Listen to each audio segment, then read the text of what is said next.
আচ্ছা, একটা কথা বলো, এই যেসব সায়েন্স ফিকশন সিনেমা বানানো হয় আর সাহিত্য লেখা হয়, ওখানে তো অনেক সময় এলিয়েন থাকে, তাই তো? ওই এলিয়েনরা বাইরে থেকে আসে, কখনো অন্য গ্যালাক্সি থেকে, কখনো অন্য গ্রহ থেকে, তাই না? তো ওই এলিয়েনদের কি কখনো মানুষের মতো দেখায়? এর মানে কি? এর মানে হলো সেখানে যারা থাকে তারা কেমন হয়ে যায়? কেমন হয়ে যায়? এলিয়েনদের মতোই তো হয়ে যায়। ওই রকম হয়ে যেতে চান কি? ও মাই গড, আমার চামড়া ওরকমটা হয়ে যাবে।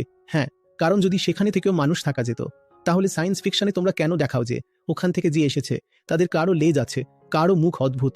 ওটা কোন সিনেমা ছিল? ঋতিক রোশনের, যেখানে এলিয়েনটা কোকা কোকা করছিল। ভাবো তো, তোমার বাইরে যাওয়ার যে ইচ্ছেটা সেটাও ঠিক ওই রকমই দেখাচ্ছে। মঙ্গল গ্রহ কি পেয়ে গেছো? ওখানে গিয়ে খাবেটা কি? এটা তো পৃথিবীর মাটি, তাই এখানে এত কিছু জন্মাচ্ছে।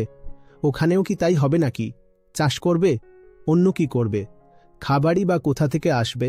কিন্তু না, মাথাতে একদম বাতিক চেপেছে, যেন ওই গানটাই বাজছে। গতরাতে স্বপ্নে এলো, গলায় হার পরানো হলো, আমার স্পেসশিপ পৃথিবী ছাড়িয়ে গেল।